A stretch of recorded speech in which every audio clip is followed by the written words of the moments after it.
자, 우리가 이제 개항 이후에 경제와 사회를 하다가 경제적 구국운동 하다 말았죠. 오늘 이 시간에는 경제적 구국운동의 전개 그리고 사회 변화까지 좀 쭉 보도록 하겠습니다.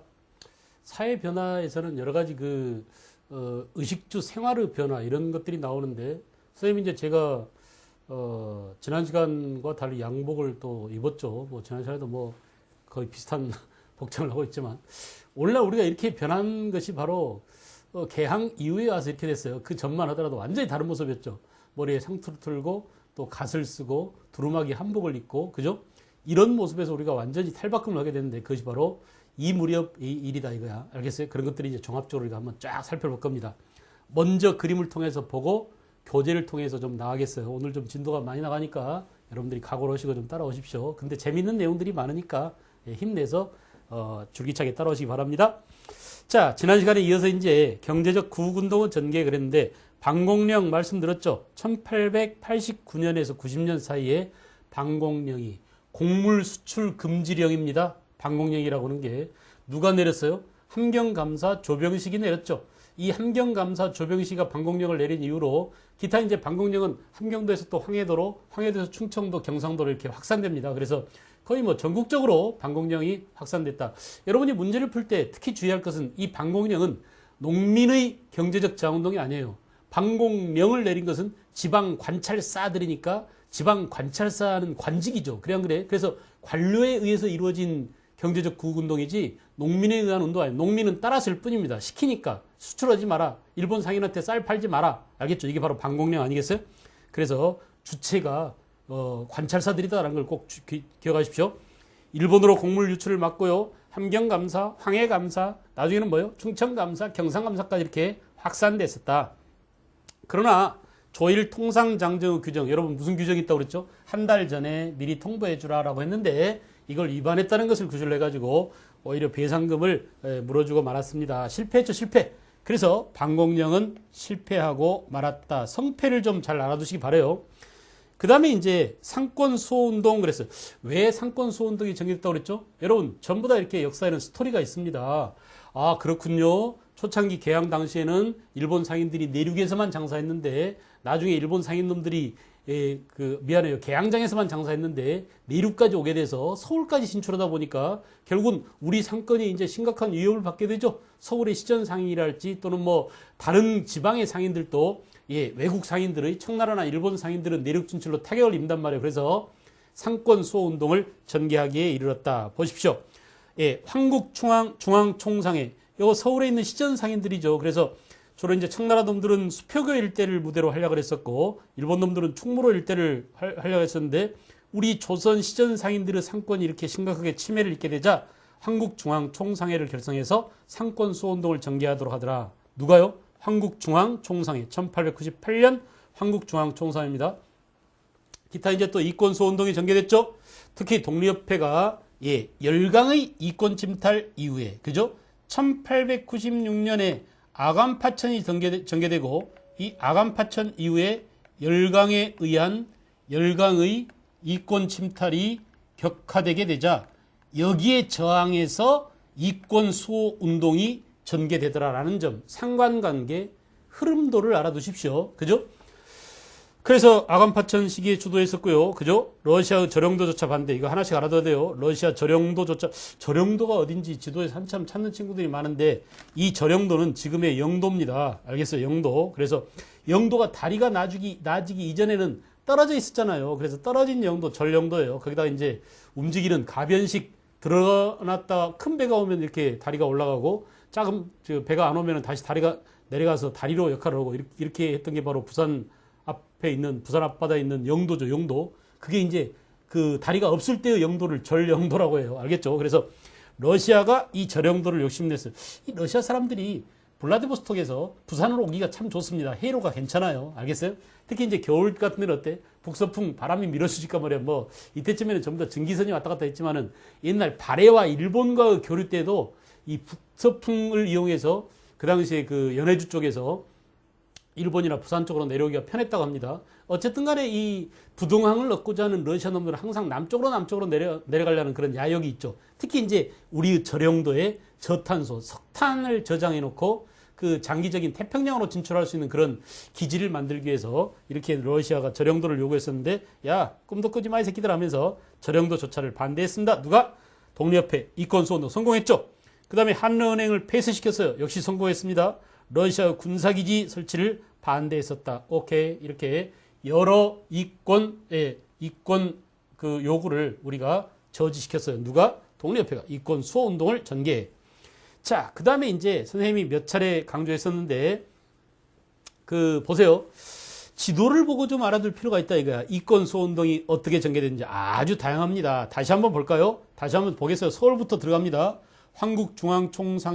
서울의 한국중앙총상회는 서울의 시전상인들이 만든 시전상인연합이라고 볼 수 있죠. 한국중앙총상회에서 여기서 상권수호 운동을 전개했고, 그 다음에 일본의 황무지 개간 요구 반대, 바로 우리가 좀 이따 배울 내용입니다. 이미 앞서도 말씀드렸어요. 그죠? 예, 그래서 황실이나 국가 소유의 쓰지 않는 황무지를 우리 일본이 개간하면 어떨까 하니까 꿈도 꾸지 마라 라면서 누가? 보안회가 역시 저지 투쟁에 성공했습니다.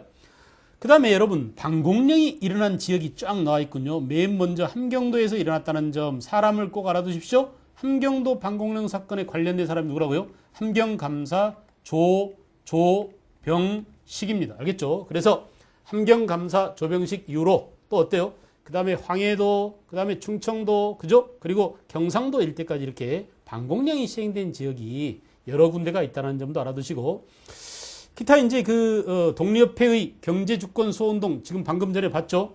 독립협회의 여러 가지 이권 수호운동. 기타 이제 국채보상운동은 1907년, 일본이 1905년에 뭘 했다고 그랬어요? 화폐 정리 사업을 했다고 그랬죠? 그런 다음에 이제, 야, 조선아, 너네 근대화하고 여러 가지 시설도 만들고 돈이 많이 필요한데, 우리 일본이 돈 좀 빌려줄게 갖다 써라 해가지고 어때? 이 새끼들이 말이야, 1,300만 원을 우리한테 빌려줬어요. 요즘이야 1,300만 원이 우습지만, 요즘이야 1,300만 원이면 여러분들 1년 등록금 정도밖에 되지 않습니까? 그래 안 그래? 되지 않잖아요? 그죠? 그런데 그 당시에는 1,300만 원이면 우리나라 1년 예산하고 맞먹답니다. 그런 정도로 그 일본 놈들이 돈을 빌려주고 이제 돈을 꿔준 대가로 어때요? 감나라 배나라 하면서 우리나라 정치에 경제에 간섭이 끊임없었습니다. 그래서 야 이씨양 치사하다 이거. 일본 새끼들한테 진 빚 다 갚아버리자. 나라가 진 빚 국채야. 국가가 진 채무, 줄여서 뭐라고? 국채. 갚아버리자. 보상. 오케이? 그래서 전 국민들이 들고 일어나서 야 치사하다 야 일본 이 치사빤스 같은 새끼들 말이야 우리가 채무 갚아버리고 우리 마음대로 경제적으로 독립하자 이렇게 해가지고 돈 걷는 운동이 일어났습니다. 전국적인 모금 운동이 전개됐죠. 그죠? 이 국채 보상 운동이 처음 일어난 지역이 대구 지방이에요. 여러분 기억을 하세요. 지역 알겠죠? 역사는 뭐야? 역사는 시간, 인간, 공간이라고 했지 않습니까? 그 중에 공간 뭐라고요? 대구입니다. 시간은 언제라고요? 1907년이에요. 사람은 누구냐? 서상돈 이름 해봐. 말로 따라서 하세요. 누구라고? 서상돈. 굳이 외우지 않아도 선생님한테 한번 이렇게 들어보면 기억에 남습니다. 서상돈. 또 누구? 김광재. 이런 사람들이 국채보상운동을 주도했습니다. 알겠죠? 나중에는 무슨 일이 벌어졌어요? 야, 안 되겠다. 언론을 이용하자 해가지고 그 당시 양기타기가 대한매일신보에 주필인가 뭘로 있었죠. 그래서 대한매일신보, 황성신문, 제국신문, 우리가 애국개몽운동 하면서 다 했잖아요. 이런 신문들이 주동이 돼서 전국적인 모금운동이 전개되죠. 특히 이제 뭐 남자들은 금연운동, 금주운동, 내가 술을 끊겠어. 나라의 빚을 갚기 위해서 내가 담배를 끊겠어. 담배 끊기 진짜 힘듭니다. 선생님도 지금 한 담배를 7, 8년 정도 끊었는데 그 정말 고생을 많이 해서 끊는 과정에서. 근데 나라가 진 빚을 갚으려고 말이야. 이 개인들이 눈물 어린 투쟁을 한 거죠. 술 끊고 담배 끊고 해서 얼마나 먹고 싶었겠어요. 그래 안 그래? 그래도 나라 사랑하는 마음 때문에 알겠죠. 금연운동, 금주운동을 통해서 돈을 모으고 심지어 더 눈물 나는 투쟁은 말이에요. 서울에 있는 기생들이 그 당시도 기생들이 있었거든요. 그래서 이 기생들이 조합이 있었는데 조합업비를 걷어가지고 기생조합에서 거둔 우리들이 화대로 받은 돈입니다. 이걸로 나라를 살려주세요 하면서 그 돈을 냈더랍니다. 알겠죠? 이렇게 뭐 부녀자들은 가락지를 빼고 금가락지 또는 금비녀, 은비녀 이런 거 빼가지고 말이죠. 다 돈을 냈습니다. 그런데 아이러니하게도 말이에요. 진짜 돈 많은 놈들은 안 냈어요. 서민들이 냈습니다. 알겠죠? 우리는 1997년 김대중 대통령 그 당선 시절에 금모으기 운동을 전개했던 기억을 합니다. 그래 안 그래? 그 당시 이제 선생님도 뭐 결혼 반지니 뭐니 뭐 금 목걸이니 뭐니 뭐 금을 목에 걸고 있어야 뭐 혈액순환에 좋다나 그렇다나 해가지고 걸고 있었는데 그거 다 아낌없이 다 갖다 냈습니다. 알겠어요? 그뿐이 아닙니다. 우리가 그 당시에 눈물 나는 사연들을 많이 봤어요. 이거 말이에요. 나 올림픽에 나갔던 사격 선수인데 내가 받은 금메달이에요 하면서 말이지, 자기가 받은 메달을 들고 온 친구들도 있고, 이거 우리 아들 돌반지입니다. 이거 아들 우리 그 어머니 회가변 때 드린 건데 어머니가 내라고 그랬어요 하면서 우리는 서민들의 눈물 나는 애국심을 받습니다. 그런 힘이, 그런 저력이 우리 역사에 면면이 흘러온, 알겠어요? 우리 역사를 지탱해온 가장 중요한 힘입니다. 근데 똑같이 아이러니하게도 돈 많은 새끼들은 말이에요, 쟤네들 금괴를 내지 않았습니다. 없는 사람들은 손가락에다 금 끼고 다니지만 진짜 돈 많은 놈은 어때요? 금 덩어리를 지네 집 금고에다 넣고 다니는데, 우리가 금 덩어리를 뭐라고 그러죠? 금괴 그러죠. 그래 안 그래? 금 한 돈에 뭐 10만 원, 20만 원 이렇게 하잖아. 근데 금 한 덩어리는 얼마일까요? 그런 덩어리가 나와야 진짜 금이 나오는 건데 실은 거의 하나도 안 나왔습니다. 알겠어요? 그래서 야, 나라 사랑하는 마음은 가난하고 힘없고 평소에 빼먹고 맨날 군대 가고 이런 사람들은 나라를 정말 사랑해서 자기가 갖고 있는 그 귀중하고 소중한 물건들을 다 내놓고 정말 나라로부터 혜택 다 받고 군대 안 가고 그 또 뭐 부동산 투기하고, 그죠? 아들 학교 때문에 불법으로 그 주민등록증 이전하고 이런 온갖 나쁜 짓 하는 사회 지도층 인사들은 말이죠, 금을 쌓아놓고도 안 내놓고, 이게 우리나라 역사의 현실입니다. 알겠어요? 그래서 여러분들이 역사를 공부하면서 그런 사태를, 그런 현상을, 그런 현상 뒤에 숨어있는 본질을 여러분들이 잘 이해하시는 게 중요해요. 알겠죠? 자, 또 넘어가 볼까요, 이제. 그래서 이렇게 우리는 여러 가지 방공령 선포 지역이나 이권 소운동에 전개된 그런 내용을 지리적인 요소와 함께 살펴봤습니다. 특히 국채보상운동은 대구지방에서 서상돈, 김광재 이런 사람들이 국채보상 기성회를 만들고 여러 신문들이, 언론들이 앞장섰는데 그 언론 가운데 대한매일신보가 가장 중요했다. 양기탁이라는 사람도 잊지 마시라. 오케이, 넘어가겠어요? 넘어갑니다. 자, 멋있게 움직이죠? 황무지 개강권 반대 투쟁, 이거 선생님 몇 차례 강조했었죠? 그래서 단체 이름 해봐, 여러분이 한번 해보세요. 누구라고? 보안회. 연대는 뭐라고? 1904년 보안회. 알겠죠? 애국계몽단체인 보안회가 황무지 개강권 저지투쟁에 앞장서서 성공했습니다. 성공. 그죠? 방공령은 실패했지만 보안회의 황무지 개간투쟁은 성공했다라는 사실. 독립협회의 이권수운동이나 황무지 개간권에 성공했어요. 국채보상운동은 실패했습니다. 알겠죠? 실패했습니다. 연대 1907년, 요거 뭐라고? 보안회 1904년, 방공령 1889년. 알겠죠? 자, 뭡니까? 보안회는 농강회사 설립을 내세우면서 일본의 개간권 요구를 저지시켰어요. 철회시켰습니다. 성공했다고 그랬죠. 그런데 국채보상운동은 자, 국채보상 기성회를 조직하고요. 1907년에 일제 재정 애속화 정책, 뭔 말인지 알겠죠? 1905년에 화폐 정리 사업으로 우리나라의 재정을 일본 제1은행에 애속시켜서, 알겠어요? 재정 애속화 정책을 메가다 이놈이 단행했는데, 여기에 저항하기 위해서 나라가 진 채무를 갚아버리자 국채, 그죠? 보상운동이죠. 대구에서 시작됐고요. 전국적인 거족적인 경제구국운동으로 전개되다가 대한매일신보, 황성신문, 제국신문 주의할 거, 어감상 일본 제국주의랑 관련이 있지 않느냐 이렇게 받을 수 있는데, 제국신문은 누굽니까? 대한제국의 신문이란 얘기입니다. 누구를 위한? 부녀자들을 위한. 그래서 한글로, 특히 부녀자를 대상으로 해서 계몽운동을 펼쳤다라는 거 꼭 기억하세요. 알겠죠? 그래서 이렇게 쫙 경제적 국운동을 살펴봤습니다. 그 다음에 이제 개항 이후에 경제와 사회 가운데 사회죠. 사회 구조나 사회 의식은 어떻게 변화했느냐. 우리가 근대화라고 할 때 근대란 사회적 의미로 말하면 점차 신분제 사회에서 신분제가 없어지는 평등사회로 감을 의미합니다. 그래 안 그래? 자, 여러분과 함께 이미 다 배웠는데 선생님과 함께 한번 정리해볼까요? 머릿속으로 해보자. 우리 가기 전에 그림으로 말고 선생님 눈을 아이 컨택 하세요. 눈을 보세요. 보고 계시죠? 자, 첫째, 우리는 맨 처음에 갑신정변 때 처음으로 평등사회에 대한 주장이 나왔다. 인민평등의 권리를 세워, 알겠어요? 만민평등의 사회를 이루자라고 갑신정변 때 처음으로 이게 나왔습니다. 그래서 우리가 갑신정변을 뭐라고 그래? 최초의 근대적 계약이다라는 이름을 갑신정변에 붙이는 이유는 바로 뭐냐? 평등사회를 갑신정변에서 처음 주장했기 때문이에요. 알겠죠? 그 다음에 이제 갑신정변 때 주장이 됐지만 이 갑신정변 때 주장된 평등사회는 이루어지지 않았어요. 갑신정변 자체가 실패했기 때문에 평등사회가 이루어지지 않았어요. 그 다음에 그 뒤 10년 뒤에 누가 동학농민운동 때 농민군들이 폐정개혁 12개조에서 또 한 번 신분제 철폐를 주장합니다. 그래 안 그래? 예, 그래서 농민군들에 의해서 노비 문서를 소각할 것, 칠종천일에 대한 차별 대우를 개선할 것, 알겠죠? 백정이 쓰는 평량갓을 없앨 것, 또 과부나 청상과부의 개가를 허용할 것, 이런 것들이 전부 다 뭐야? 평등사회를 주장하는 그런 농민들의 주장이었어요. 실현 됐습니까? 안 됐습니까? 안 됐습니다. 동학농민운동이 실패로 끝났는데 어떻게 되겠어요? 그러나 동학농민운동의 평등사회에 대한 이런 주장은 그 다음 운동에 실현됐습니다. 그게 바로 뭐냐? 가보개혁이야. 다시 하겠습니다. 갑신정변 때의 주장, 이것이 동학농민운동으로 이어지고 동학농민운동 때 주장된 것들이 가보개혁에서 실천된 것이 있다면 바로 뭐냐? 평등사회다 이거야. 알겠죠? 그래서 비로소 가보개혁 때 뭐예요? 신분제가 폐지됩니다. 그래 안 그래? 가보개혁 때 와서 드디어 산호비가 완전히 해방되게 됩니다. 알겠죠? 산호비가 혁파되게 되죠. 그래서 법제상 적어도 노비제도가 없어진 것은 가보개혁 때입니다. 그래서 여러 가지 연좌제도 없어지고 고문 연좌제 이런 것도 없어지고 알겠죠? 법제상으로.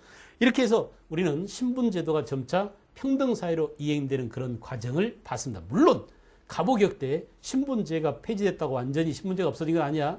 그 이후에 전개된 의병투쟁에서도 그래 안 그래? 을사의병 또 정미의병 때까지 의병장 안에서 야 임마 너 의병장 양반 아니잖아 쌍놈이잖아 하면서 우리의 신돌석이나 우리의 홍범도가 양반 의병장한테 차별 대우 받고 한때는 같이 끼지도 못했다고 그랬죠. 그러니까 여전히 뭐야? 법제상 그죠? 법제상 법률과 제도상으로는 이미 가보개혁 때 신분제가 폐지됐지만 그러나 실질적인 신분제도는 여전히 그 이후에도 남았다. 언제 가야 이놈의 신분제도가 실질적으로 깨지기 시작하냐? 실질적으로 깨지는 것은 만민공동회가 열리는 언제겠어요? 1898년이겠죠. 그래 안 그래? 독립협회가 개최한 만민공동회에서 그 당시에 누가 백정 출신이 올랐습니다. 이렇게 백정이 연단에 올라와서 여보세요. 제가 바로 백정 출신입니다. 여러분 제가 백정인데요. 이 백정도 이 나라의 주인입니다. 저기 있는 천막을 보세요. 천막이라는 큰 여러분 텐트처럼 이렇게 천막 위에 쳐진 거 알잖아. 운동회 때 그 학교 운동장에 쳐지는 그 천막 있죠? 그 천막을 하나의 국가로 본 거야. 천막을 받치는 폴대들이 있잖아. 이 나무들을 이렇게 세워놔서 천막을 받치는 그것을 그 천막을 세우는 기둥을 국민이라고 본다면 저는 비록 백정이지만 백정인 저도 저 기둥 가운데 하나입니다. 기둥이 없으면 나라가 천막이 쓰러지듯이 우리 백성들이 바로 나라를 지탱하는 기준입니다. 라고 백정 주제에 그런 얘기를 했으니 이제 뭐야? 야 사회가 정말 많이 변했네. 백정처럼 우리가 천인 대우를 해도 한참 천인 그야말로 개백정 하면서 순 쌍놈 취급했었는데 그 쌍놈 백정이 올라와가지고 말이야 여러 사람들 앞에서 연설을 할 정도가 됐으니 그 사람 이름이 누구냐? 박성춘이다. 이거 이름 말로 한번 해보자. 누구라고? 백정 박성춘이 어디에서? 만민공동회에서 그런 연설을 했습니다. 알겠죠? 제가 비록 무진몰각한 백정이지만 저도 이 나라의 당당한 주인입니다. 이렇게 얘기할 정도로 사회가 평등사회로 진행돼 가고 있었다. 오케이. 갑신정변, 그 다음에 동학농민운동, 그리고 가보개혁, 그리고 독립협회 때 와서 비로소 민중이, 백성들이, 심지어는 천한 사람들까지도 이 나라의 국민으로서 의식을 갖게 되었다. 알겠죠? 그런 과정들을 지금부터 여러분과 함께 보려는 거예요. 보겠습니다. 개화당의 갑신정변 나왔죠? 갑신정변 때 근대사회 건설을 추구하고 나왔어요. 문벌 폐지, 인민평등권 확립. 이게 바로 뭐야? 평등사회로 가자는 주장이 처음으로 나온 게 갑신정변이구나. 잊지 마세요. 1800 몇 년? 84년 갑신정변 때 평등사회 주장이 처음 나왔다. 기타 이제 지조법을 개정하자, 행정기구를 개편하자, 행정기구 개편 내용도 있었죠. 재정을 호조로 단일화하자 이런 것들이 전부 다 이런 내용이에요. 그러나 갑신정변은 보수 세력의 방해로 청나라 무력 개입으로 이미 실패했었고 특히 이때는 민중들이 갑신정변의 주장이 왜 중요한지를 아직 깨닫지 못했다. 알겠죠? 그 다음에 그로부터 10년 뒤에 1894년이니까 딱 10년 반이죠. 84년 갑신정변, 94년 동학농민운동. 그죠? 이 동학농민운동 때 농민군들의 주장을 담은 게 폐정개혁 12개조 아닙니까? 그래 안 그래? 그래서 폐정개혁 12개조에서 결국은 뭡니까? 노비문서를 소화할 것, 칠종천일에 대한 차별대우를 개선할 것, 백정들이 쓰는 평량갓을 없앨 것, 과부 개가를 허용할 것, 이게 전부 다 뭐냐? 평등사회로 가자라는 주장이 나왔다 이거야. 나머지 것들은 별거 아니죠. 자, 그래서 양반 지배체제를 타도하고 그죠? 신분제도를 폐지할 것을 요구했지만 성공했다 실패했다? 동학농민운동 자체가 실패로 끝났다. 다 앞서 정리한 내용을 다시 한번 여러분과 함께 눈으로 확인하는 과정입니다. 어때요? 쉬워요? 어려워요? 쉽습니다. 강의에 집중만 하십시오. 알겠죠? 점수가 나중에 절로 굴러 들어옵니다. 답이 그냥 보입니다. 알겠어요? 그 다음에 보세요. 갑오개혁과 을미개혁. 됐죠? 이게 이제 실현된 게 비로소 갑오개혁 때 실현된다고 했습니다. 지금까지 주장, 갑신현무 때 주장이 동학노민운동 때 이어지고 이것이 실현되었다라는 점에 주목하세요. 알겠죠? 그래서 이제 봉건적인 여러 가지 폐습과 함께 노비제나 천인들 차별을 신분제도를 폐지했다 이거야. 그래서 근대적인 평등사의 기틀을 마련했지만 그러나 여러분 그러나 뭐라고? 이것은 제도상 법률상 문제다. 그죠? 제도상으로 법률상으로 폐지됐지 실질적으로는 안 됐다라는 점. 오케이. 알겠어요? 의식이라든지 이런 것들 아직 안 됐습니다. 여전히 옛날 로비였던 사람이 옛날 자기 상점 만나볼 때 아이고 주인날이 어디 가십니까 하면서 자연히 고개가 숙여집니다. 알겠어요? 백정들은 말이야 길가로 숨고 말이지. 알겠죠? 이런 일들이 자행되고 있었다. 그게 언제 가야 비로소 깨지기 시작하느냐. 독립협회 때 가야 비로소 깨진다. 알겠죠? 나왔습니다. 독립협회 민권운동. 민권이란 뭔가요? 나도 이제 쌍놈이 아니야. 나도 하나의 인간으로서 내 인간으로서 기본적인 인권을 보장받아야 돼. 이게 바로 뭡니까? 민권운동입니다. 그래서 독립협회 민권운동이 민중계몽운동을 통해서 전개되죠. 그래 안 그래? 여러분들도 이 나라의 진정한 주인입니다. 황제가 이 나라의 주인이 아닙니다. 여러분들이 이 나라의 주인입니다. 알겠어요? 그래서 저 아간파천한 황제를 우리 다시 불러드립시다. 이렇게 해가지고 어때? 맨날 데모했잖아요. 만민공동회 열고. 그죠? 사회의식이 많이 고양됐어요. 여러분 그것을 여러분들이 외워야 될까요? 이해해야 될까요? 이해해야 됩니다. 이제 민중이 근대적 정치 사회의 주인공이다라는 의식이 깨게 됐다 이거야. 그래서 민중이라는 단어가 나오면 독립협회랑 절대 연관을 시키셔야 합니다. 알겠어요? 기타 이제 국권소운동과 민권운동 앞에 다 봤죠? 국권소운동. 경제투쟁에서 봤습니다. 민권보장운동이 전개되더라.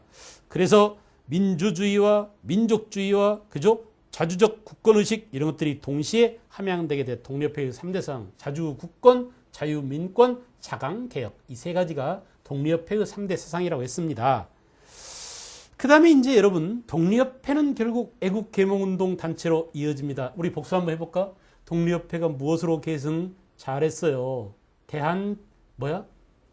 헌정연구회 그죠? 헌정연구회가 무엇으로? 대한자강회. 대한자강회가 무엇으로? 대한협회. 그러나 대한협회쯤 가면은 이미 변절되기 시작해서 친일파로 전락하고 말더라. 됐죠? 자, 그러기 전에 독립협회는 애국계몽운동을 전개했는데 국민의 근대의식과 외세와 한가하는 민족의식을 높이는데 알겠죠? 근대 교육을 보급시키는데 그리고 근대 지식이나 근대 사상을 널리 퍼뜨리는데 앞장서게 됐다. 그래서 사회의식이 크게 고양되게 됐다. 이 애국계몽운동 단체들이 아까 말씀드린 보안회라든지 방금 전에 얘기했던 헌정연구회, 대한자강회, 대한협회 알겠어요? 그중에 가장 대표적인 애국계몽단체가 뭐라고 했죠? 잘했습니다. 신민회. 오케이. 이상설 이런 사람들이 만든 신민회예요. 이상설, 양기탁 이런 사람들이죠. 안창호 이런 분들이 만든 신민회가 최고의 애국계몽 운동이었습니다. 알겠어요? 그래서 사회의식이 크게 고조되게 되었다라고 했습니다. 그 다음에 또 볼까요? 남성 의복의 변화 그랬는데 선생님이 입고 있는 의복이 바로 양놈들이 입는 복장이라고 해서 양복입니다. 양놈들이 쓰던 복장이라고 해서 양놈들이 쓰던 그 옷이라고 해서 양복이라고 그래요. 알겠죠? 양놈들이 입는 그 옷이라고 해서 양장이라고 합니다. 알겠어요? 그래서 그 남성 의복의 모습은 뭐냐? 일부 상류층과 계하 인사는 단발, 머리를 짧게 이렇게 자르고 이거 보세요. 짧게 잘랐죠? 한복이나 양복이나 구두를 입었습니다. 상류층과 계하 인사는 머리를 짧게 하고 한복을 입는 사람도 있고 양복이나 구두를 사용하는 사람도 있고 그죠? 일반 남성의 복장은 예전에 한복 저고리 위에 마고자 조끼를 착용하는 게 유행. 여전히 그랬습니다. 선생님이 어렸을 때까지만 하더라도 명절 때 보면 저희 아저씨들이 이제 집에 그 차례 지내러 온 거 보면 전부 다 한복 입고 왔어요. 하얀 고무신에 한복에 댄님하고 두루마기 입고 머리에 갓 쓰고 이렇게 오신 분들이 많았습니다.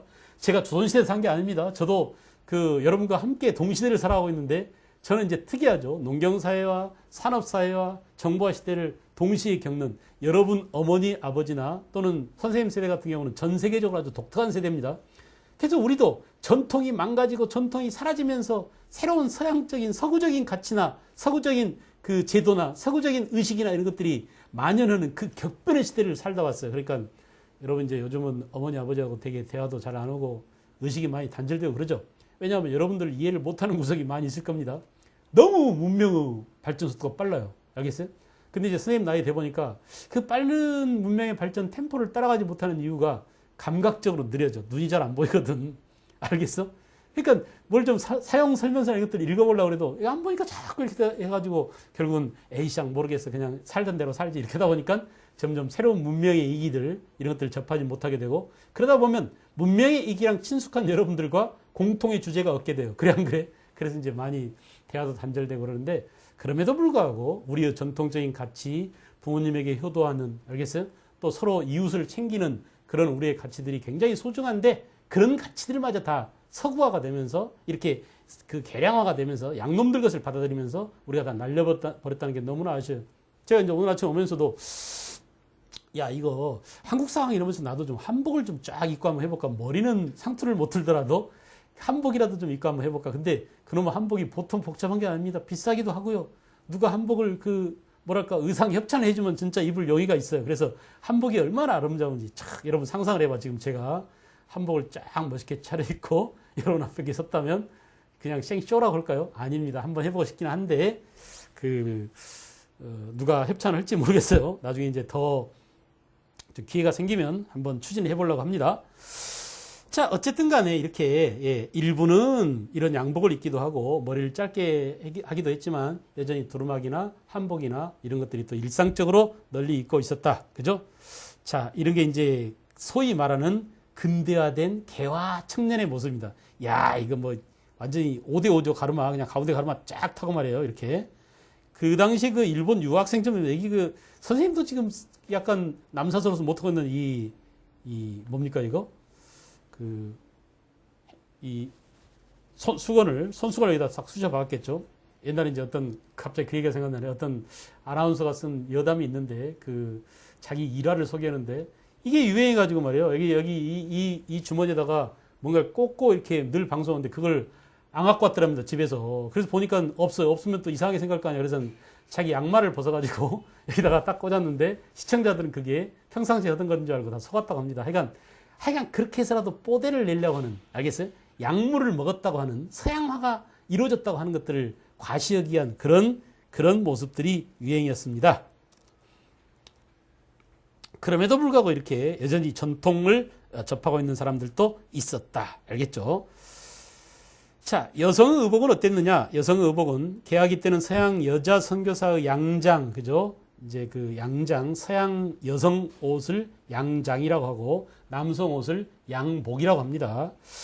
개량 한복을 입기도 하고 여학생 교복이나 신여성 옷차림, 특히 이제 지금 북한도 많이 서구화를 따르고 있습니다. 청바지나 이런 것도 입기도 하고, 그죠? 근데 전통적으로 보면 어때요? 북한은 얼마 전만 하더라도 위에는 하얀 저고리, 밑에는 뭐 검정색 치마 이런 것들이 보편적으로 널리 보이던 북한 여성들의 모습이었습니다. 근데 이제 지금은 북한 여성들도 양장을 많이 하고 아직도 여전히 촌티가 좀 나긴 합니다만은 여학생 교복이나 신여성 옷차림으로 이런 개량 한복이나 이런 것들이 정착되게 됐다. 양장이. 여성의 외출, 사회활동의 증가, 두루마기를 외출복으로 착용하고 양산이나 장옷이 쓰개치마 등을 대신하게 됐다. 옛날에는 장옷이라고 해서 이렇게 치마처럼 생긴 것을 이렇게 쓰개치마라고 해서 치마를 아예 이렇게 얼굴 가리개로 사용하죠. 그러니까 남녀가 유별해서 밖에 나가지를 잘 않습니다. 규방해가지고 여자들은 집안에만 있잖아요. 근데 어쩌다가 이제 나가게 되면 얼굴을 가리고 눈만 빠끔히 내놓고 그렇게 다니던 쓰개치마가 있거나 아예 그런 용도로 만든 옷이 장옷이죠. 근데 이제 서양 양산이 들어가지고 이 양산은 한때 굉장히 있는 여성들만, 상류층 여성들만 가지고 다니는 그런 물건이었습니다. 그래서 나가다가 이제 햇볕만 가리는 게 아니라 외간 남자가 지나가면 얼굴을 싹 이렇게 가리기도 하고 그런 용도로 양산이 장옷과 쓰개치마 등을 대신했다. 이런 말이에요. 알겠죠? 거기 나오네요. 예. 이런 모습이 보편적인 여성들의 모습이고, 그죠? 두루마기를 아주 두꺼운 걸 입은 거 보니까 겨울인 모양이네요. 이거 이제 쓰개치마입니다. 이렇게 얼굴만 뽀끔히 내놓고 치마 모습으로 되어 있죠. 이렇게 가리고 있어요. 장옷도 이런 형식으로 얼굴을 가리는, 알겠어요? 그런 모습입니다. 그런데 양장이 이제 양산이나 양장이 이런 것들을 대체하게 됐다. 보세요. 양산 쫙 들고 이거 핸드백도 쫙 들고 그죠? 머리에 이렇게 멋있는 꽃사지까지 이렇게 붙인 이런 모자를 쓰고 그죠?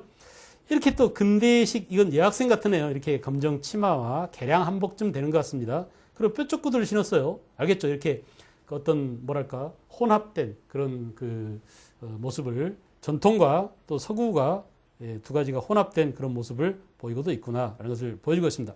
음식도 보세요. 음식 우리가 이제 잘 다루지 않지만 이거 잘 다루지 않았어요 역사에서. 근데 요즘 이제 프랑스 아나락파 이후로 포스트 모던 구조주의나 해체주의 이런 것들이 등장해서 역사에서도 아주 그냥 중요하고 큰 줄거리 정치나 이런 것들 말고도 아주 소소한 개인적인 일상 이런 것도 역사 아니냐. 그런 것들이 그 당시에 얼마나 중요했었는데 사람들은 보편적인 민중들의 관심은 주로 양산 하나 구할 수 없을까? 알겠어요? 뼈쪽구도 하나 어떻게 얻어 실을 수 없을까? 그죠? 핸드백 하나 사주면 누구 좋겠는데 이렇게 하면서 최대의 관심이었는데 그런 것들도 역사의 중요한 부분이 될 수 있다고 하면서 근대 현대 포스트 모더니즘 사학에서 이렇게 음식이나 이런 것까지도 중요하게 여기게 됐습니다. 그래서 시험에도 많이 나옵니다. 한국사 능력시험 1급 이런 데서는 말이에요. 아주 소소한 것들까지 나오는데 아직 공무원 시험이나 수능에서는 거기까지는 잘 안 나오더군요. 한번 보세요. 서양식 생활의 전례 그랬어요. 서양 선교사들의 영향을 받아가지고 한 자리에 둘러앉아서 식사하는 법이 등장하게 되고 옛날에 어떻습니까? 아버지하고 할아버지 따로 드시고 그죠? 또 남자들 따로 먹고 여자들은 부엌에서 먹거나 아니면 저쪽에서 찌그러져서 먹거나 아니면 다 먹고 난 거 그냥 처리하느라고 먹거나 이런 식으로 했었는데 이제 온 가족이 함께 먹는 그런 서양식 식사 습관이 등장하게 됐다. 이런 얘기죠. 수저와 함께 서양의 포크와 나이프를 사용합니다. 궁중의 일부 상류층은 커피, 고종 임금이 그렇게 커피를 좋아했다고 그러죠. 홍차, 양과자, 그리고 빵, 서양식 요리법, 식사 예절 이런 것들이 전래됐다라고 해요. 뭐 외울 건 없습니다. 그냥 재미삼아 보세요. 청일 음식의 전래. 자, 청요리 우리가 그러잖아요. 일본 요리나 청나라 요리가 등장했습니다. 이모곤란 이후에 청나라 음식이 전래됐고요. 이모곤란 이후에 이모곤란 이후에 청나라 음식이 본격적으로 많이 개입했죠. 경제적으로 특히. 그 다음에 중국 요리나 만두는 여러분 제갈공명이 만두 만들었다는 거 알죠? 제갈공명이 서초에 원정 갔을 때 어느 계곡을 건너는데 하도 계곡이 험난해서 근데 이 계곡을 건너려면 49명의 머리가 필요했는데 야 어떻게 사람 머리를 거기다 집어넣냐 산놈은 죽여서 할 수 없으니까 만족이 원래 중국 오랑캐 가운데 동이, 서융, 남만 그러잖아요. 그 남쪽 오랑캐인 만 사람들의 대가리란 얘기야. 만두가 알았어요? 그래서 그 사람들 머리 모양으로 이렇게 밀가루 반죽에다가 소나 양고기 집어넣어가지고 이렇게 해서 만들어서 사람 대신 계곡에 흉흉한 계곡을 잠재우기 위해서 만들었다고 합니다. 하여간 만두가 이제 들어왔어요. 찐빵 이런 것도 중국 요리죠. 청일전쟁 이후에 초밥, 우동 그렇습니다. 이거 청일전쟁 이후에는 일본 놈들께 들어왔어요. 우동, 어묵 그죠? 어묵이 오뎅 그러잖아요. 단무지 그렇습니다. 또 단팥죽, 청죽 이런 일본 음식들이 소개되게 됐다. 알겠죠?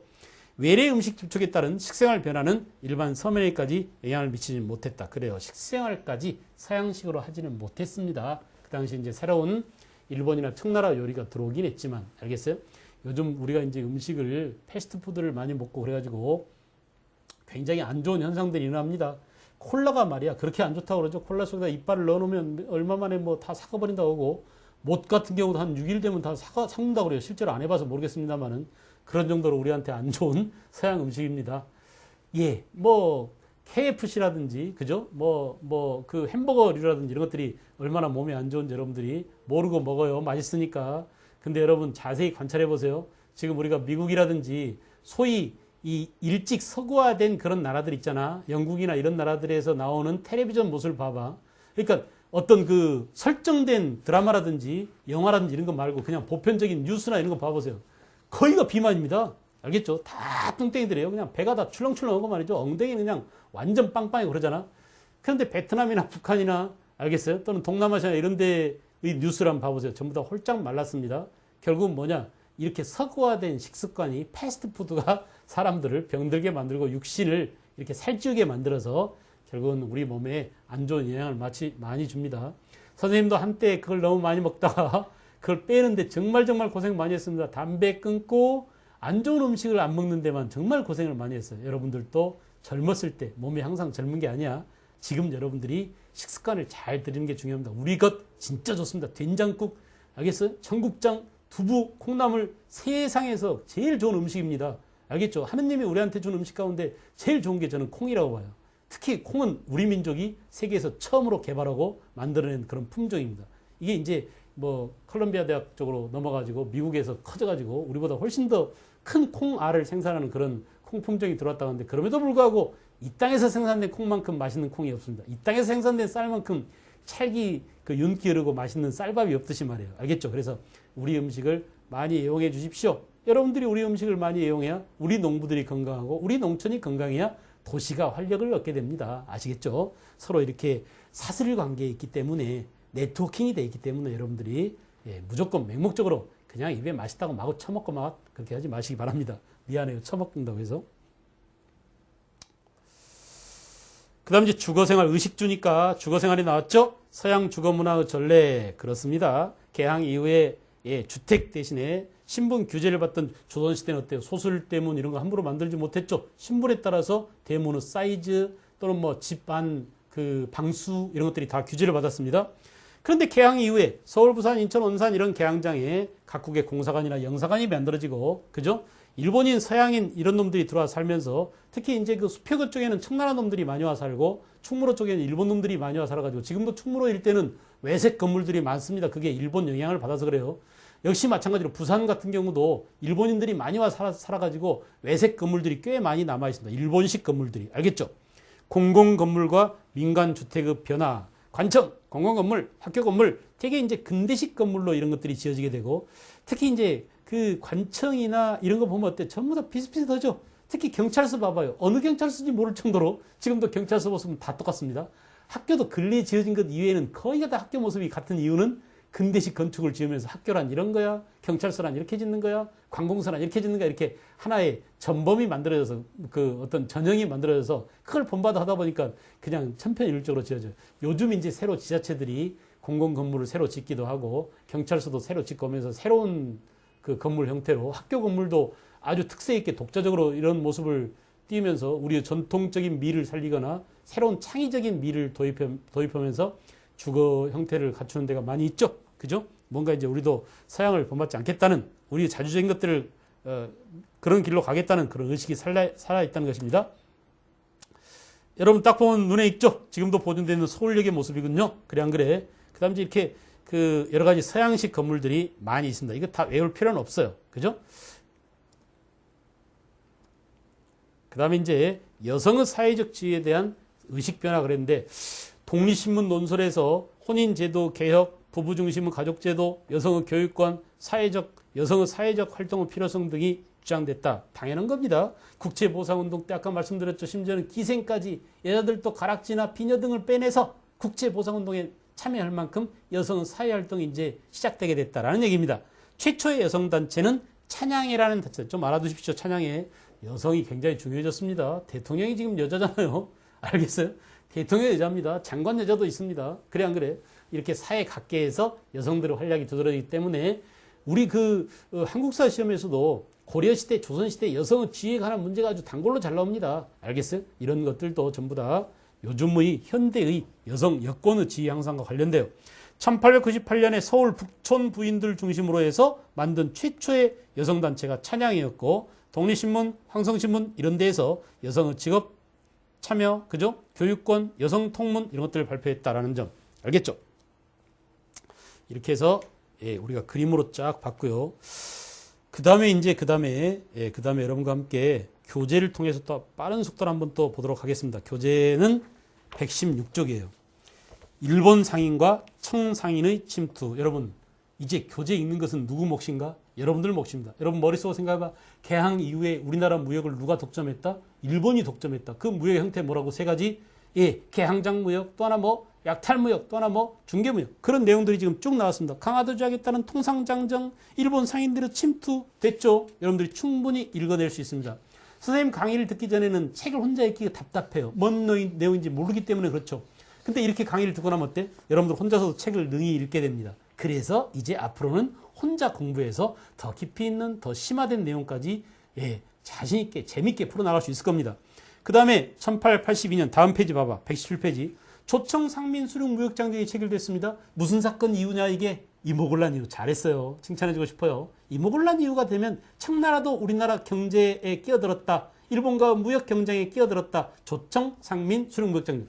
이것의 제일 큰 점은 뭐라고? 내륙 진출이 허용됐다라는 점이죠. 일본 놈들은 내륙에 못 오고 있었는데 청나라 상인이 결국 내륙 진출하게 되고 이래 가지고 이제 질세라 다른 나라들도 다 끼어들어서 온 나라에 외국 상인들이 진출할 수 있게 됐다. 이렇게 했습니다.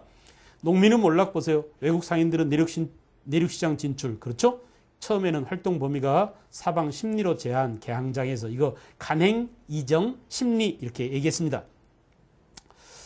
자, 그래서 일본 상인들은 어쩔 수 없이 우리 그 전통 상인들을 이용해서 팔아먹었다고 그랬죠. 농민은 몰락 보세요. 일본 상인이 들어온 상품 중에 제일 큰 비중은 영국에서 가져온 뭐라고? 면제품이고, 그죠? 영국제가 대부분이고 다 나왔습니다.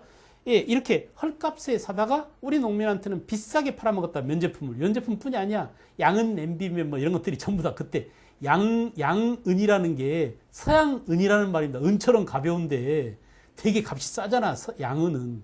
여러분 라면 끓일 때 그냥 기가 막히게 끓여지는 양은 냄비 있잖아요. 근데 우리 은은 무겁고 비싸잖아. 근데 양은은 서양 은이란 얘기야. 알겠어? 실은 은이 아니죠. 알미늄이죠. 그래 안 그래? 우리가 그것을 알미늄을 양은이라고 불러서 서양은 은이나 이거야. 의미를 아니까 어때? 좀 재밌죠? 알미늄인데 우리가 양은 냄비 그러면 이게 알미늄이잖아요. 농민이 몰락했습니다. 그 다음에 이제 결국 면직물 거업은 큰 타격을 받고 우리 그 배짠 전통적인 배틀 놓고 이렇게 면직물 배를 면화해서 실 뽑아가지고 이 실로 배를 짜는 우리 국내 면직물 산업이 전혀 보호를 못 받으니까 그냥 바로 망했어요. 가격 경쟁이 안 되는 거야. 알겠어요? 그래서 깨지게 되고 쌀값이 폭등하게 되고 그죠? 일본 놈들이 쌀 다 꺼내가니까 그래요. 그 다음에 이제 불평등 조약과 청 일본 상인의 경제적 침투는 여러분들이 한번 읽어보세요. 맨 밑에 참고 자료니까 한번 가볍게 읽어보시고 그 다음에 118쪽에 조일 통상장정 나왔습니다. 두 가지가 있다고 그랬죠. 통상장정은 그 하나는 우리나라 쌀이나 곡식을 무제한으로 일본으로 수출할 수 있다. 나중에 이게 개정돼서 방공령을 내리려면 한 달 전에 내려주라. 이렇게 일본이 살짝 바꿨다고 그랬어요. 그 다음에 또 조선의 선박들은 무항세, 항세를 내지 않고 또 조선에 일본 상품이 들어올 때는 관세를 내지 않는다. 무관세 이런 것들이 전부 다 통상장정에서 일본이 우리 한국을, 우리 조선을 뭘로 만들기 위한 상품 시장화 시키기 위한 또 하나는 원료 공급지로 만들기 위한 그런 수작이었다. 이것과 비교해서 1882년에 체결된 조청 상민 수륙 무역장정은 쭉 읽어보시면 됩니다. 자, 한번 제가 읽어볼게요. 오직 근본 체결하는 수륙 무역장정은 중국의 속방을 우대하는 후위에서 나온 만큼 우리를 중국의 속방이라고 이렇게 불렀어요. 중국의 속국이니까 너네한테는 특별 혜택을 주마 이런 식이야. 이 나쁜 새끼들이. 알겠어요? 그래서 후위에서 나온 만큼 각 국가 일체 균점하는 역. 그러니까 조선한테 준 혜택을 너네들도 달라고 딴 나라들은 딴지 걸지 마 이런 얘기입니다 지금. 알겠죠? 왜냐? 청과 조선은 주종관계니까 우리가 속국이니까 속국인 조선에 대해서는 우리가 뭔가를 좀 챙겨주겠다라는 얘기인데 얼른 보면 기분 좋은 것 같지만 자세히 보면 기분 더럽게 나쁘죠. 우리가 속국이라고? 그래서 우리한테 대우를 좀 더 잘해주겠다고? 이런 의도가 있는 거 아니야? 그래 안 그래? 그 다음에 이제 사조 볼까요? 조선 상민은 조선의 이 양화진이죠. 양화진과 한성이 거기 고치세요. 향화진이 아니라 양입니다. 양화진이 어디냐면 지금의 양화대교 있는데요. 양화 거기가 나루터죠. 양화진과 한성에서 행잔 그죠? 행잔 물건을 이리저리 갖고 다니면서 그러니까 물건을 갖고 다니는 게 아니라 물건을 펼쳐놓고 파는 상점, 전방 그러죠. 창고, 여관 등을 개선할 수 있다. 행잔. 그러나 그 양국 상민은 피차에 내지에서 상점을 개설하지 못하고 내지의 상품 판매도 불가하되 피차의 상무위원과 지방관이 발행하는 여행권, 호조라고 하는 여행권을 받은 경우는 토화를 구매할 수 있다. 결국 뭐야? 허가만 받으면 청나라 상인도 지방 가서 장사할 수 있다. 알겠어요? 채판이 허용된다. 이렇게 얘기했습니다. 알겠죠? 이래서 상민수륙 무역장정의 의미는 뭐다? 청상인의 내륙 진출이다 이거야. 됐어요? 그 다음에 이제 그 밑에 표는 우리가 이미 다 봤던 45% 대 55%로 일본은 무역 독점을 점차 청나라가 쫓아와서 드디어 청일전쟁 이전에는 비까비까하게 됐다. 거의 맞먹게 됐다. 그것이 결국은 청일전쟁으로 치닫게 되는 원인이 됐다라고 얘기했죠. 그 다음에 119페이지 면제품 수익 경로 아까 우리가 그림을 통해서 다 봤던 내용입니다. 그 다음에 제국주의 열강의 경제 침탈 가운데 일본의 토지 약탈 내용 잘 봐봐요. 순서대로. 여기서 특별히 주의할 것은 순서 거기다 써놔. 일본 토지 약탈 옆에다가 순서 기억 개항 직후 동그라미. 개항 직후는 뭐야? 고리대금으로 우리의 땅을 뺏어갔다. 오케이. 그 다음에 청일전쟁 이후에는 뭐? 대농장을 형성했다. 여러분 농장 세 군데 어디라고 그랬죠? 말로 해보세요. 그래요. 전주 가장 농사가 잘 되는 호남평야 나주평야 일대입니다. 전주 군산 나주 세 군데에 아예 일본이 넓은 땅을 사서 일본 놈 소유의 농장이 운영되고 있었다. 개항 초기에. 오케이. 저 청일전쟁 이후에 개항 직후에는 고리대금업이라고 그랬죠. 러일전쟁 이후에는 뭐냐? 철도 부지와 군용지. 러일전쟁 중에 일본 놈들이 철도 부지 군용지를 우리한테 주라. 알겠어요? 그리고 또 뭐예요? 그때 슬그머니 독도를 다케시마 그래가지고 진해 영토로 편입시켰던 겁니다. 알겠죠? 국유지 역전토를 강탈하고 그 다음에 또 뭐 항무지 개항권을 요구했던 게 바로 이때입니다. 그 다음에 이제 디귿 보세요. 일제는 동양 척식 주식회사를 세워서 약탈한 토지를 관리하고 그것을 누구한테? 일본 주민한테 헐값에 팔았다. 알겠어요? 일본 주민의 이주를 적극 장려했습니다. 그 다음에 이제 열강 이권 침탈 나왔죠. 세 가지 열강 이권 침탈을 가능하게 했던 그 표현 세 가지. 하나는 뭐? 그래요. 최혜국 대우. 이거 다른 말로 하면 뭐? 이균점 원리. 또 다른 말로 하면 뭐? 호혜 평등 원칙. 반드시 기억하실 것. 알겠죠? 그래서 일본, 러시아, 미국, 프랑스, 독일 이런 나라들한테 우리 수많은 이권이 넘어갔다. 이권 가운데 여러 나라가 고르게 가졌던 것은 광산이다. 산림체벌권은 전부 다 누구한테 몰아줬다? 러시아한테. 철도는 누구한테 몰아줬다? 일본한테. 잘했어요. 지금 몇 번씩 하고 있으니까 선생님이 이렇게 빠르게 나가도 제발 좀 천천히 하세요. 이렇게 하지 마세요. 알겠죠? 그 다음에 그 뒤에 내용은 열강의 이권 침탈 내용을 지도에서 보여준 내용이니까 여러분들이 지도에서 꼼꼼하게 한 번씩 보십시오. 그 다음에 이제 121쪽은 경의선, 경부선, 운산, 금강체육권, 또 열강의 철도 부설권 침탈. 어떤 철도는 경의선은 프랑스가 놓기로 했었는데 일본한테 넘어갔다. 경인선은 미국이 놓기로 했는데 일본한테 넘어갔다. 이렇게 그런 사정들이 나와 있으니까 참고 자료를 여러분들 읽어보시고 그 다음에 이제 122페이지 화폐 정리사업, 메가다 화폐 정리사업 나왔습니다. 그 내용들도 꼼꼼히 챙겨보세요. 잘 나옵니다, 시험에. 그 다음에 일본의 금융지배 내용 나왔죠. 부산의 일본 제1은행 지점을 1878년, 개항 76년인데 78년에 은행을 벌써 만들었다는 얘기는 결국 뭐냐? 우리나라 재정을 일본이 차지하려는 의도를 갖고 있다는 얘기죠. 그러다가 이제 1905년에 결국은 화폐 정리사업으로 우리의 그 금융 자주성을 완전히 빼앗기게 됐다. 자, 그 다음에 경제적 국운동은 전개 나왔죠. 123쪽 넘어갔습니다. 경제 침탈 저지운동 거기다가 가로 열고 방공령 이렇게 써놔요. 1번 큰 가로에 개항 이후에 가난한 농민들은 곡물값이 올라서 큰 어려움을 겪었다. 그래서 방공령이 내려졌다. 근데 배상금만 물어줬다. 실패했다. 오른쪽 지도에서 방공령이 시행된 지역이 까맣게 칠해져 있잖아요. 이 까맣게 칠해진 지역이 방공령 시행 지역이라는 것을 꼭 알아두시고요. 그 다음에 이제 이권수호 운동도 꼼꼼하게 살펴둘 것 알겠죠? 그래서 독립회가 이권수호 운동에 앞장섰는데 저령도 조차 저지 운동, 한러은행, 알겠어요? 러시아 은행을 철수시킨 점, 또 러시아 군사교관과 재정고문을 철수시켰습니다. 알겠어요? 또 프랑스 광산체육권 요구를 거부하게 만들었죠. 이런 것들이 전부 다 이권수호 운동이고요. 그 다음에 항무지 개항권 저지 투쟁에 보안회가 나서서 성공했다. 다 설명한 내용들입니다. 그 다음 페이지 보세요. 124페이지 보면은 국채보상운동이 소상하게 나왔어요. 알겠죠? 1,300만 원 액수, 사람 이름, 그죠? 여기에 참여한 신문, 대한매일신보, 황성신문, 제국신문, 그죠? 맨 밑에 사장 양기탁을 구성하는 한편 탄압하여 목적을 이루지 못하고 실패하고 말았다라고 했습니다. 그 다음에 이제 125페이지에는 방공령과 관련된 또 항무지 개간 저지 투쟁과 관련된 읽기 자료들이야. 참고 자료입니다. 시험에 이런 사료가 직접 출제될 우려가 있으니 이런 글이 나오면 이건 방공령에 관련된 내용이구나. 이건 항무지 개항권 저지 투쟁이구나. 여러분들이 보면 알겠죠? 그 다음 페이지도 마찬가지로 전부 다 사료들입니다. 서상돈의 국채보상운동 발기문, 국채보상 기성회를 만들고 우리가 나라빚을 갚기 위해서 우리가 돈 모아버리자. 이런 내용이겠죠.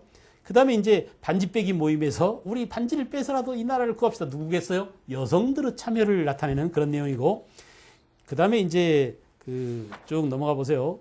민족 자본 육성운동, 근대적 기업의 출현이라고 했는데 거기 127쪽에 그 박스 안에 들어있는 개항장의 객주 시전 상인들은 한국중앙 총상회, 경강 상인들은 증기선을 구입해서 미국 유통에 상권을 유지하려고 노력했고, 그 다음에 이제 각 지역에 서울에는 장통회사, 평양엔 대동회사 대표적인 상업 자본입니다. 상인들이 돈을 만들어서 세운 회사들이에요. 이 주식회사처럼. 알겠어요? 그 다음에 개성의 종삼회사. 개성이 인삼으로 유명하잖아. 그러니까 종삼이야. 그죠? 그리고 이제 호남 지방에는, 알겠어요. 군산에는 호상, 상해 이렇게 있었습니다. 철도회사, 부하철도회사, 외우지 않아도 철도회사는 금방 알 수 있죠? 그 다음에 광업회사, 해사철강회사, 수인금강합자회사, 유군회사, 해운회사 이런 것들이 있었다. 그리고 민간은행의 설립과 몰락, 아까 말씀드렸죠? 한성은행, 조선은행, 천일은행 우리 편입니다. 누구 때문에 망했어요? 일본의 제1은행 때문에 망했다라는 점. 됐죠?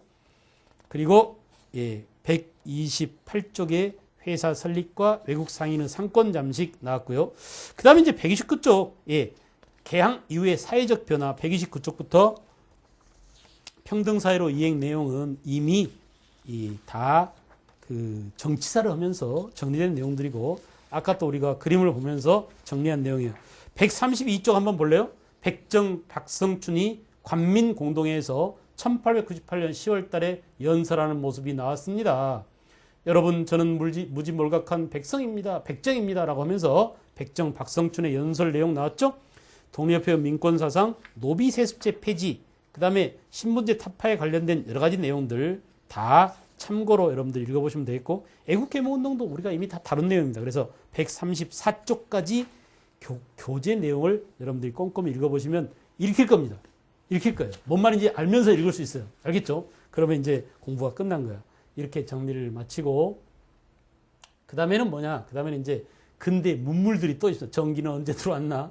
철도는 누가 놨나? 이런 것들이 되게 의외로 시험에 잘 나와요. 그래서 이거는 따로 떼어서 또 다음 시간에 여러분과 함께 찬찬히 살펴보도록 하겠습니다. 이 시간에는 여기서 마칠게요. 네.